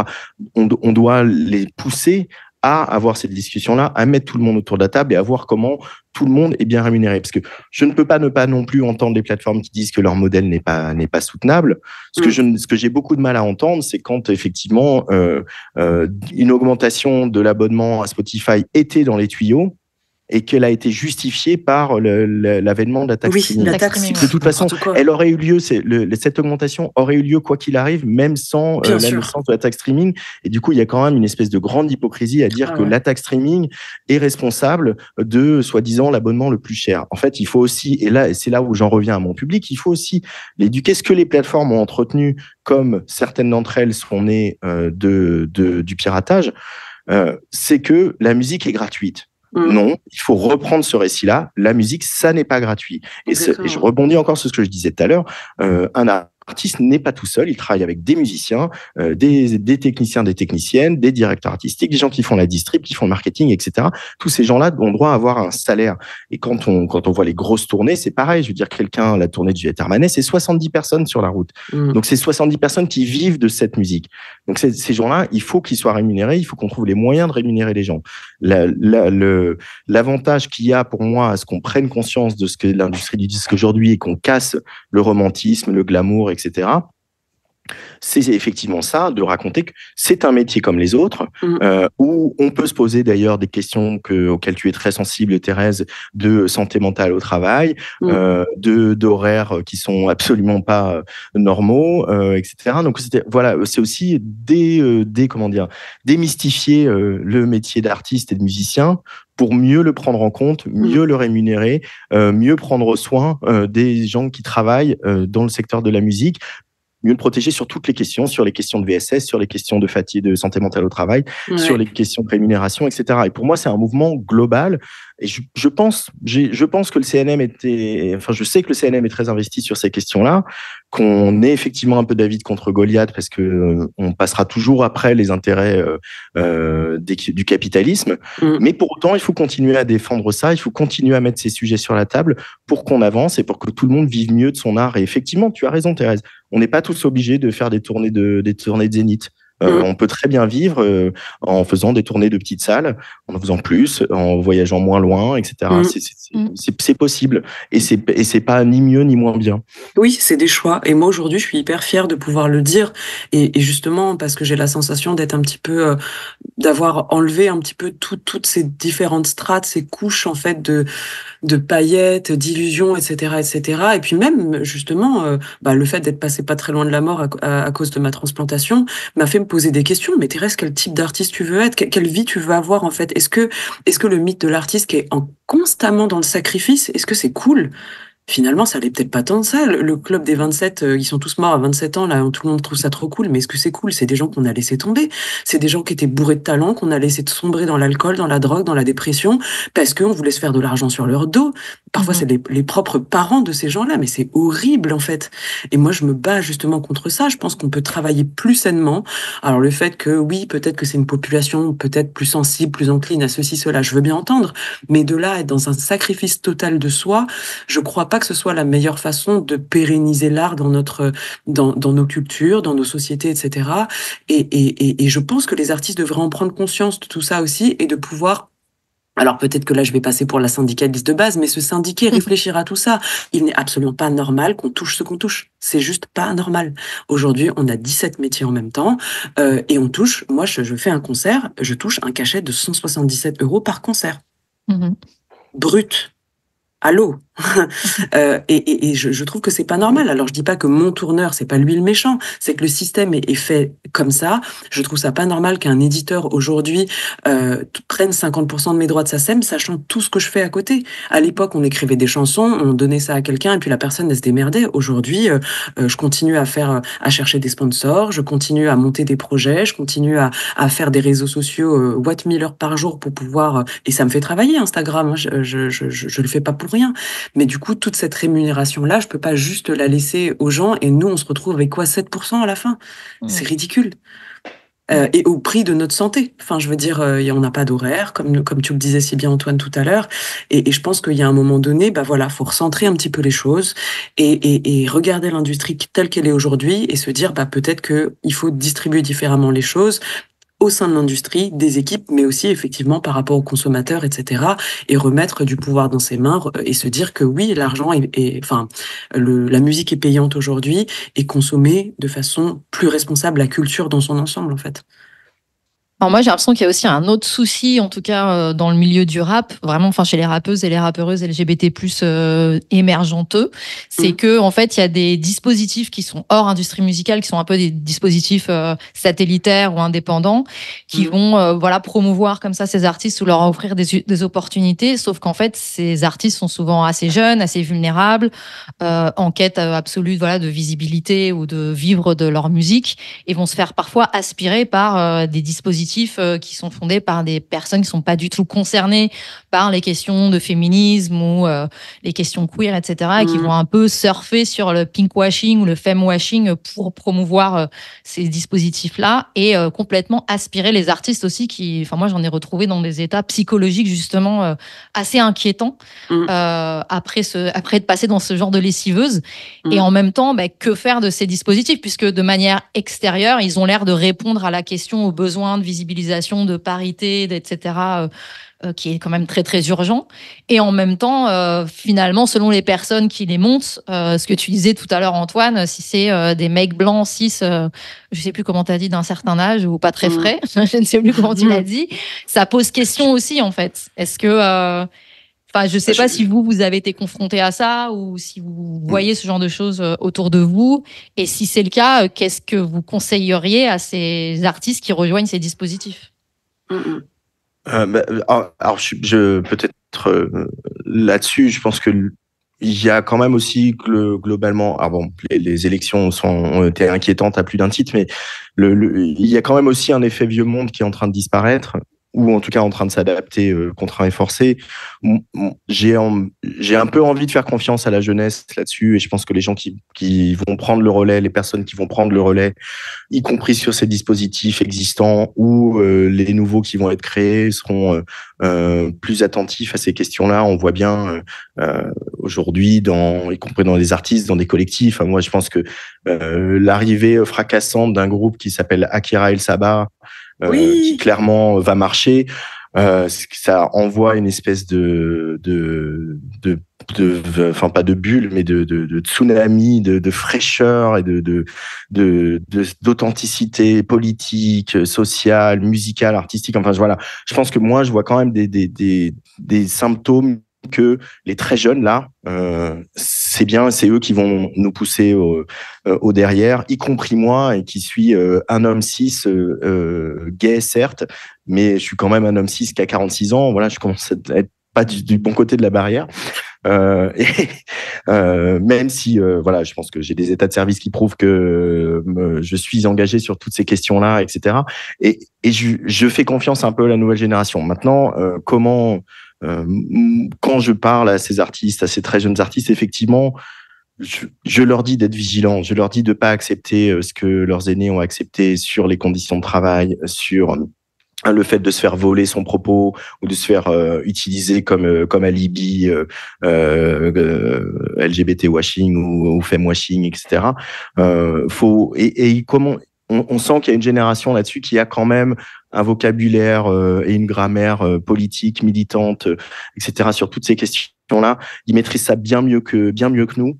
Et je pense que ils peuvent faire une différence. Je suis là, assez optimiste là-dessus, sur le faire confiance à la jeunesse. Toute la jeunesse n'est pas derrière Bardella, quoi. Je suis assez d'accord avec ce que tu disais sur le gain de légitimité et aussi le niveau de conscience qui s'élève auprès des nouvelles personnes et des nouveaux sûrement tremplins, des dispositifs qui vont commencer à exister.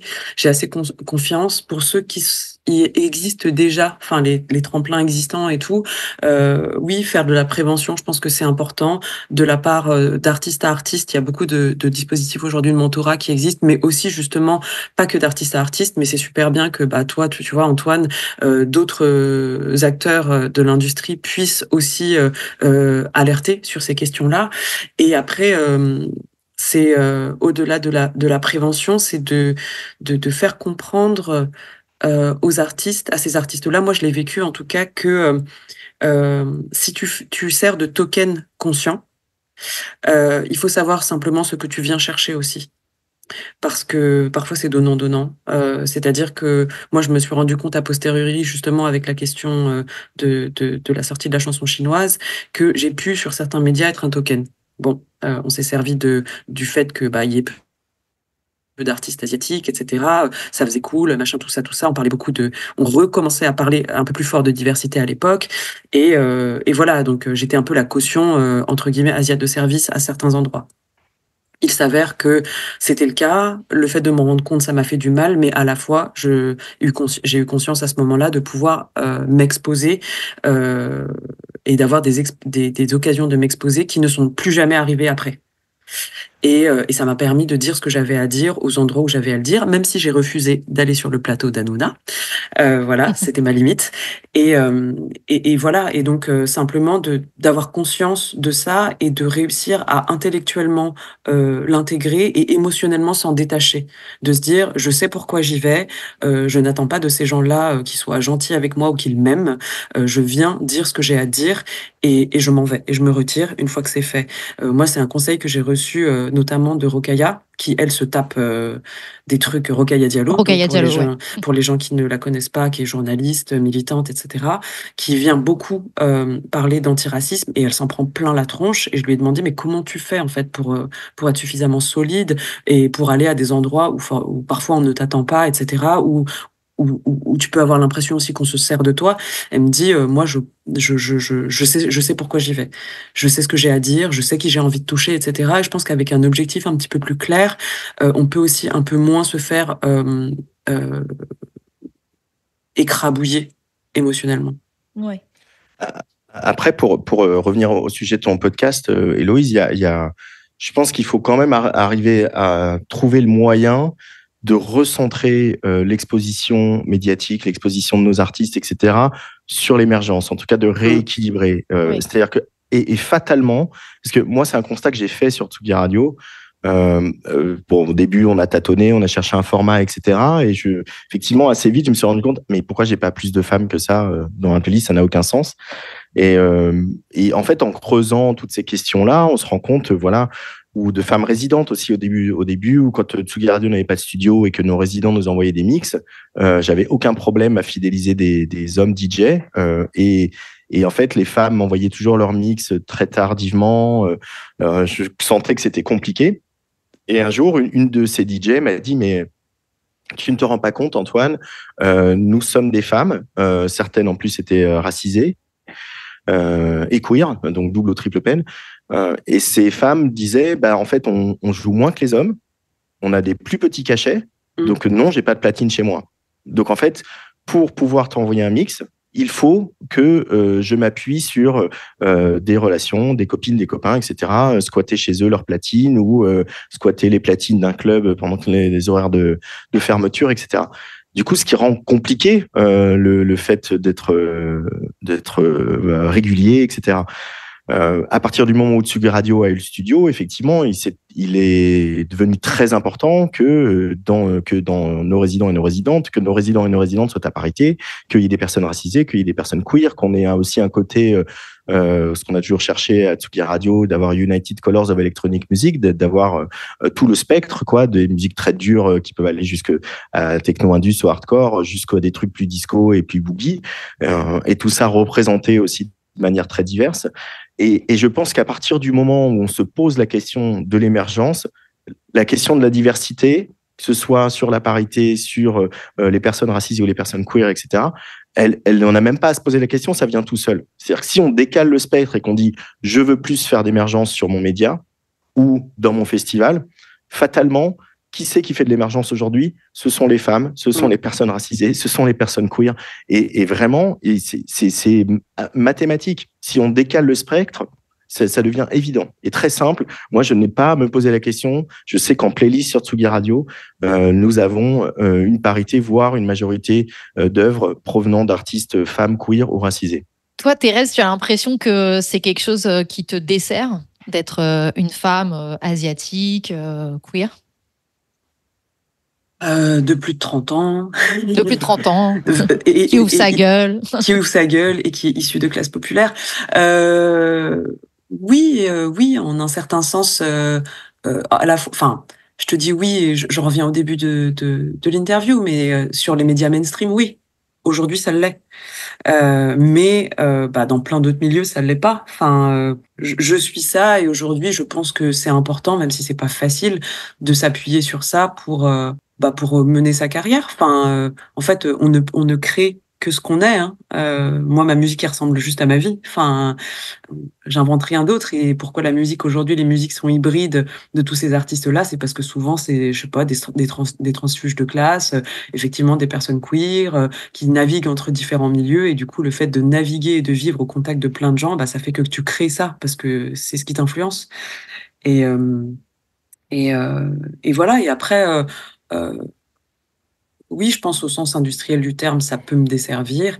Après, moi, je pense beaucoup à demain. Enfin, je suis plutôt quelqu'un qui est tourné vers le futur que vers le passé. Et je me dis, les boomers, de toute façon, au bout d'un moment, ils vont mourir. Et du coup, ce qu'il faut, c'est construire demain. C'est justement de se battre pour cette représentativité, d'être sur le devant de la scène pour pouvoir inspirer d'autres et de se dire qu'on prend la place aussi. Et de me dire que il s'agit pas simplement que de ma carrière en tant que Thérèse, il s'agit de l'industrie, des industries culturelles sur un long terme. Et moi, c'est ça que je regarde, c'est de me dire que j'œuvre pour une vision à long terme de ce que peut être la culture en Occident et dans le monde.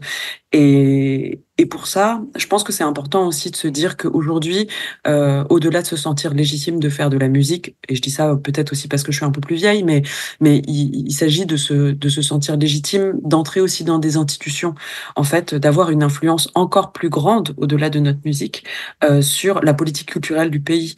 Et en fait, l'erreur, je pense, qu'on se fait, nous, en tant que personnes intersectionnelles et aussi en tant que femmes, en tant que personnes humbles, quelque part, qui souffrent énormément du syndrome de l'imposteur, c'est qu'on se sent pas suffisamment intelligent, intelligente, etc., doué ou que sais-je, pour pouvoir avoir euh, les tenants et les aboutissants d'un sujet et pour pouvoir le maîtriser et pouvoir agir dessus. Mais en fait, les personnes qui agissent, en fait, se posent pas cette question. Mhm. Ils y vont. Et je pense qu'au bout d'un moment, on n'est pas plus bête que ces personnes-là. Moi, aujourd'hui, j'ai décidé de me présenter à la commission égalité hommes-femmes de la SACEM parce que je me dis que c'est en entrant petit à petit aussi dans les institutions que moi, je vais avoir le pouvoir de choisir. Alors, ce sera peut-être pas pour mon projet parce qu'il y a conflit d'intérêts, mais je vais pouvoir, lors d'une commission, dire, mettre en avant peut-être des personnes qui sont soit asio-descendantes, soit issues de quartiers populaires, soit queer, parce que je décide qu'à un moment donné, ces personnes-là disent des choses intéressantes et que d'autres personnes qui sont assises à cette même table que moi, qui auront le même poids de vote, feront pas forcément partie de ce truc-là, mais pourront entendre que c'est intéressant. Et j'aurai des arguments parce que je sais de quoi je parle. Et voilà, se politiser, c'est dans sa musique et ça peut aussi se faire dans l'industrie. Voilà, c'est pas une obligation pour tout le monde, mais sentez-vous légitime en fait de donner votre avis et d'influer sur la politique culturelle de ce pays. Moi aujourd'hui, j'ai été très surprise. L'Académie de Versailles m'a proposé de former des profs au vivre ensemble. Et donc, j'ai fait 3 jours, j'ai construit une formation de 3 jours pour des profs de collège et de lycée sur la question du vivre ensemble à travers la musique. Et ça, c'est aussi une influence qu'on peut avoir sur le ministère de la Culture et le ministère de l'Éducation. Et en fait, en tant qu'artiste, on se rend pas compte du pouvoir et du savoir qu'on a aussi de par nos vécus. Et voilà, donc j'encourage les gens à se dire, nos histoires sont à la fois légitimes, mais aussi importantes dans la compréhension de ce que peut devenir une société aujourd'hui et demain. Comment est-ce qu'on peut faire pour changer, améliorer concrètement les choses? Est-ce que tous les deux, vous avez des pistes, vous auriez des solutions concrètes? Parce qu'on a brassé beaucoup de thématiques, même si en fait elles sont assez proches les unes des autres et qu'elles sont toutes hyper liées. Mais en gros, des femmes ou des minorités de genre, encore une fois, notamment dans le rap, mais plutôt dans les musiques actuelles au sens large, aujourd'hui, qui sont pas assez visibilisées et qui ont envie de continuer à se battre pour vivre de leur musique, qu'est-ce que vous leur conseilleriez? Moi, je pense que je vais rejoindre un peu Thérèse. Je pense qu'il faut être visible et présent dans l'institution.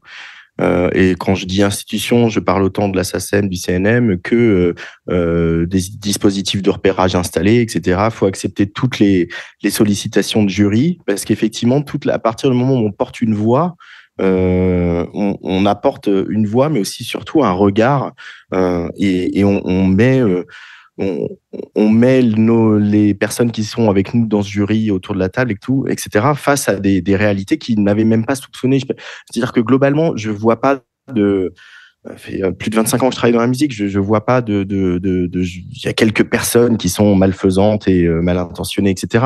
Mais il y a beaucoup de personnes qui sont ignorantes, plus ou moins consciemment, qui savent pas comment faire ou qui sont aussi un peu naïves et qui disent qui sont sensibles à l'argument reçu, à l'idée reçue que une femme queer de plus de 30 ans racisée, ça va pas vendre du disque et ça va pas vous vendre des places de concert. Donc en fait, il faut déconstruire tout ça. Je pense que j'ai pas malheureusement de solution miracle. Et puis en plus, quand on est indé comme Thérèse ou nous, on est quand même dans un quotidien compliqué, intense. On doit faire beaucoup de choses, on doit prendre beaucoup de choses en charge pour faire tourner nos aventures, nos entreprises, etc. Même par contre, je suis assez, enfin, c'est ce qui a perdu Nicolas Hulot, mais malgré tout, la politique des petits pas en la matière, elle est importante. C'est-à-dire que je pense que, en sachant que les générations qui arrivent poussent derrière, en sachant tout ça, je veux dire, le chemin qui a été parcouru, il en reste encore autant, voire 2 fois plus à parcourir, mais le chemin qui a été parcouru sur le MeToo dans la musique, en quelques années, grâce à quelques personnes qui ont pris la parole, qui ont pris des risques, qui en ont parfois payé les conséquences, il est quand même impressionnant. Je veux dire que là, aujourd'hui, on est tous plus attentifs et plus attentives, on est plus réactifs.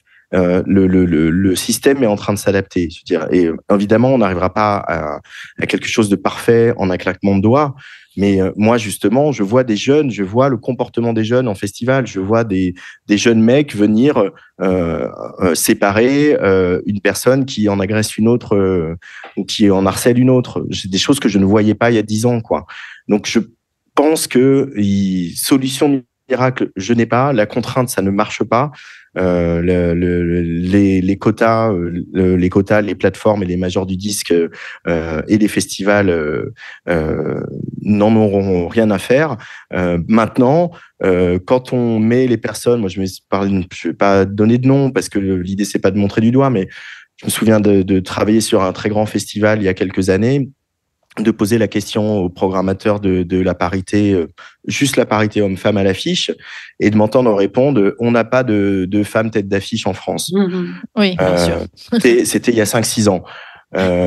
Aujourd'hui, non seulement la parité est devenue un questionnement important pour ce festival, elle est pas complètement respectée, mais des progrès considérables ont été accomplis, et par ailleurs, depuis que j'ai posé cette question, on a des femmes têtes d'affiche en France, c'est-à-dire que Clara Luciani et Juliette Armanet l'ont démontré. C'est-à-dire qu'on a des femmes qui sont capables de vendre du billet fort, d'entraîner d'autres femmes derrière elles, etc. Alors oui, c'est de la pop, oui, elles sont blanches, oui, tout ce qu'on veut, mais mine de rien, c'est en train de changer. Et je pense qu'il faut pas lâcher et qu'il faut continuer à avancer des pions là-dessus. À contraindre les gens, à leur mettre le nez dans leur caca et à leur montrer, vous voyez, là, c'est pas bien, en fait. Il y a des gens qui se sentent pas représentés, des gens qui se sentent exclus, il y a des gens qui se sentent agressés parfois par vos discours ou par vos positions. Et on va y arriver en tant que société. Et puis, on donne le pouvoir à Akira El Sabah, comme ça, tout ira mieux. Oui, c'est clair, c'est clair. Ouais. Et en plus, c'est marrant que tu dis ça parce que je l'ai rencontré il y a pas longtemps là sur une table ronde avec le Front électronique qui s'est formé suite aux élections européennes. Et enfin, j'ai rencontré une des personnes et c'était super intéressant de pouvoir discuter justement de ce truc d'avenir. Et finalement, nous, on a l'impression que ça va pas vite, mais à l'échelle de quand ça a commencé MeToo, finalement, on déplace quand même des montagnes. Alors à la sueur de notre front, hein, c'est difficile, mais il se passe quand même des choses, je trouve aussi, et qu'il faut un peu faire confiance à l'histoire et même si on est pressé, réussir à dézoomer et à voir que la temporalité est pas si dégueu que ça. Et c'est souvent ce que je dis à mes copines qui disent putain mais ça change jamais, etc. Bah, c'est pas tout à fait vrai, parce que moi à l'époque où j'ai commencé il y a ne serait-ce que 4 ans, le projet Thérèse, je connaissais pas d'artistes asiates autour de moi. Aujourd'hui, mine de rien, même si c'est pas encore méga ultra connu, il y a une Mademoiselle Lou qui a fait un feat avec Booba, il y a Sheng aujourd'hui qui commence un petit peu à monter, il y a Georgia qui est métissée vietnamienne qui quand même fait des scènes relativement grosses et intéressantes. Voilà, il se passe des choses. Et pour répondre à ta question, Héloïse, moi je crois beaucoup qu'une en plus de tout ce qu'Antoine a dit, une des solutions pour les artistes, en tout cas indés, et même pas indés, hein, mais c'est de faire collectif. Parce que justement, on demande tellement aux artistes aujourd'hui, et on n'a pas forcément ni le temps, ni les ressources, à la fois financières, mais aussi de réseau. Et quand on se regroupe entre nous et qu'on fait tomber justement cette question de l'individualisme et aussi la peur, et qu'on casse le mythe finalement de il y en aura qu'une. femme, j'entends, ou qu'une femme trans, ou qu'une femme noire, ou qu'une femme asiatique, ou que sais-je. Une fois on comprend qu'on peut aller à l'encontre de ces idées-là, il est plus facile de faire collectif. Moi, il m'a fallu du temps. Et je pense que s'entraider, ça fait des économies, ça fait gagner du temps et surtout, ça fait se sentir moins seul dans une industrie qui est très difficile. Et la deuxième chose, c'est, moi, je viens juste de créer une sorte de réseau d'entraide qui s'appelle Tiger Bomb, qui n'a pas encore d'existence sur Internet, mais plus dans la vraie vie, qui regroupe des artistes asio-descendants. Voilà, qui soient, peu importe, voilà, c'est des gens qui sont nés au Japon et qui sont DJ aujourd'hui en France. C'est moi qui suis née en France et qui fais de la musique hybride. C'est des gens qui font de la chanson, des gens qui font du rap, etc. Et l'idée, c'est de pouvoir échanger des contacts, échanger des conseils, créer, s'il y a des affinités, il n'y a aucune obligation, des collaborations, pouvoir faire des events, etc. pour montrer aussi à l'industrie qu'il y a des artistes et un public. Et en fait, c'est en prouvant à l'industrie justement qu'il y a un intérêt quelque part économique, au-delà de moi, ma croyance qu'il y a un intérêt de richesse culturelle, mais ça peut aussi créer de la richesse simplement économique dans une industrie, montrer que oui, il y a des gens qui s'y intéressent, il y a des gens qui peuvent, on peut remplir des salles avec ça, et petit à petit, les choses vont se faire. Moi, je pense comme Antoine, la majorité des gros acteuristes de l'industrie, c'est pas des méchants, c'est pas des racistes, etc. Il y en a, évidemment, mais je veux dire, l'idée, c'est juste de se dire, est-ce qu'on prend le risque, est-ce que ça va remplir des salles? Et nous, en tant qu'indé et en tant qu'artiste, on se doit quelque part aujourd'hui de montrer que oui, c'est possible, même si c'est dur, même si c'est à la sueur de notre front et un peu bricolé de temps en temps. Non, mais je crois que en plus c'est un phénomène de l'époque, mais faut croire à la force du collectif. Vous allez dire que je suis obsessionnel ou que j'ai des billes dedans, mais Akira El Sabah, c'est ça qu'ils incarnent aussi, c'est-à-dire que avant d'être un groupe de musique qui tourne, etc., c'était un collectif qui organisait des soirées, qui organisait des concerts, qui aussi organisait des distributions de nourriture aux sans-abri, etc., qui était très investi. Donc c'est la force du collectif. On le voit aussi, par exemple, sur tout ce qui se passe en région parisienne sur les musiques afro-caribéennes, où ce sont des collectifs, c'est par des collectifs qu'on parle de ces musiques-là. La force du collectif, elle va changer beaucoup de choses. D'ailleurs, on le voit dans la musique électronique où c'est plus difficile de remplir un club ou une soirée avec un headliner, et c'est plus simple de remplir une soirée ou un club avec un collectif qui a un réseau, qui a plusieurs figures émergentes, etc. Et ça, c'est devenu très, très important aujourd'hui, je trouve, dans la manière dont on découvre de la musique, dont on découvre des esthétiques, dont on découvre aussi des publics. Ça a beaucoup changé, ça, ces dernières années. Ouais, on mélange nos différents publics, que ce soit dans la vraie vie, et puis après sur les plateformes de stream, etc.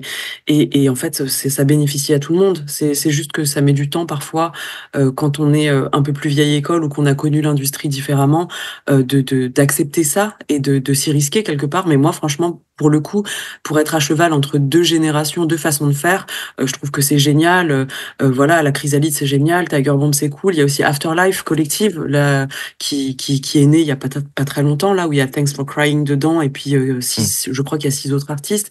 Akira, effectivement. Et tout l'enjeu, je trouve que c'est de finir par, d'une façon ou d'une autre, institutionnaliser ça.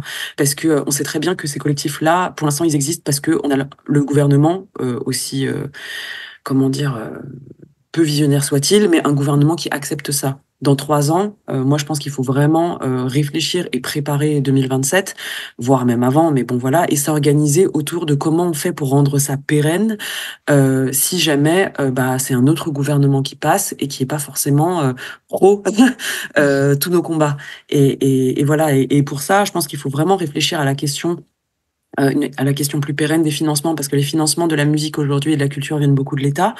Et je crois, encore une fois, je rigolais tout à l'heure avec mon milliardaire de gauche là, mais je crois que il faut beaucoup aujourd'hui, il y a un travail de sensibilisation à faire auprès des classes moyennes supérieures.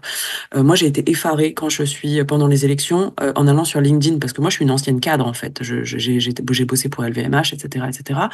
Et je me suis rendu compte que tu arrives sur LinkedIn, t'es pas au courant qu'il y a des élections, quoi. eux, le RN, ça leur parle pas, ils sont pas affolés, etc., parce qu'ils sont à l'abri. Et aujourd'hui, je crois qu'il y a une manne financière énorme qui peut être récupérable. Et je sais pas, alors je dis ça vraiment en l'air, si jamais il y a des gens de gauche qui font de la finance, etc., peut-être qu'il n'est pas inintéressant aujourd'hui de réfléchir, tout comme on l'a fait auprès de l'écologie, à un fonds d'investissement ou à des fonds d'investissement culturels. Euh, et je dis ça très sérieusement, c'est-à-dire qu'à un moment, il faut que la thune vienne de quelque part.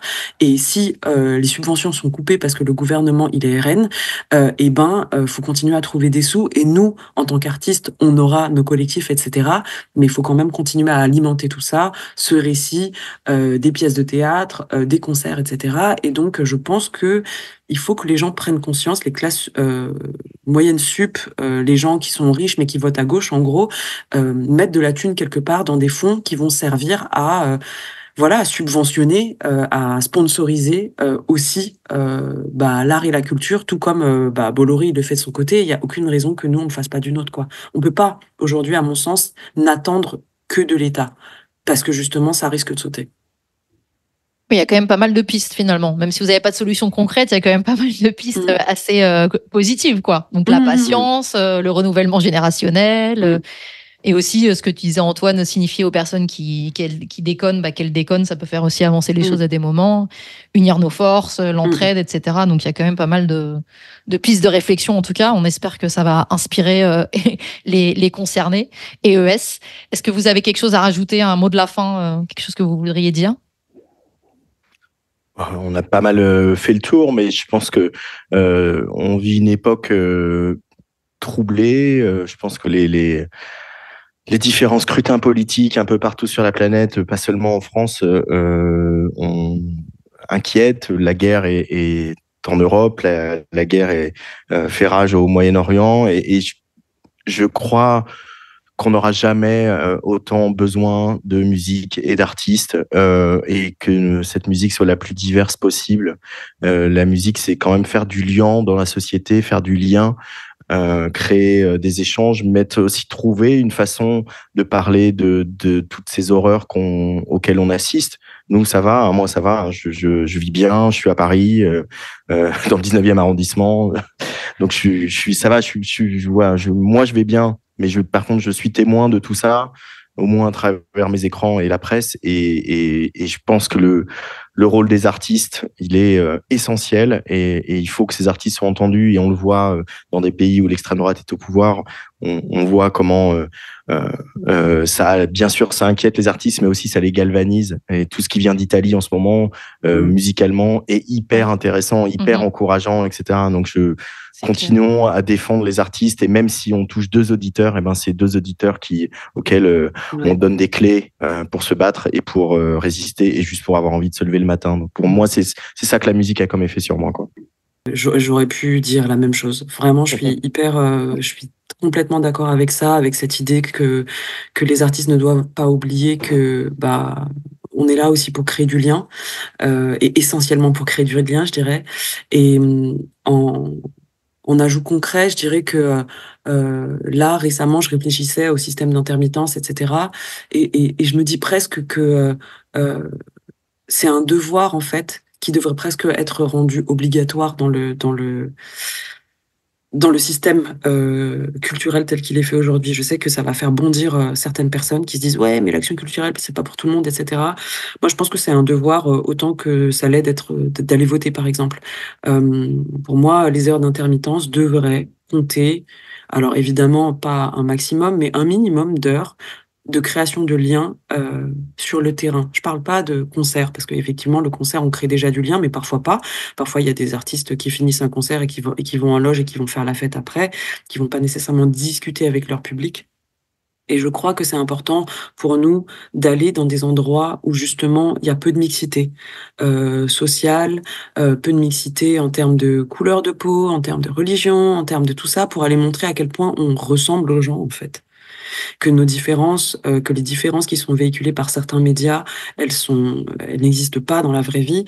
Et moi, ce que j'aime justement, quand je vais dans des écoles à Noyelles, donc c'est une ville qui est collée à Hénin-Beaumont, c'est d'aller parler à ces gens et de leur dire regardez à quel point on se ressemble. Arrêtez d'avoir peur de notre représentation dans les médias. Je viens de banlieue, je suis une femme asiatique et regardez comment j'ai pas le Covid. Regardez comment c'est pas moi qui l'ai créé, regardez comment je parle comme vous, je bouffe comme vous, et on a aussi des différences et pouvoir s'en amuser aussi. Et vraiment, je pense que c'est essentiel que ce soit auprès de la jeunesse, mais auprès aussi de personnes plus vieilles, aller dans des EHPAD, créer du lien aussi transgénérationnel. Je pense que c'est extrêmement important. Et voilà. Donc ça, je rejoins complètement Antoine sur sur ce lien qui doit être créé entre les différents individus dans cette société. Merci beaucoup à tous les deux, en tout cas, pour votre temps et ces échanges très, très intéressants, je trouve. Et je vous dis bonne voix et à très vite. Le podcast Madame Talk Europe est produit par Madame Rap et soutenu par l'Union européenne via le dispositif Live Mix. Il est disponible sur toutes les plateformes d'écoute et en 6 langues.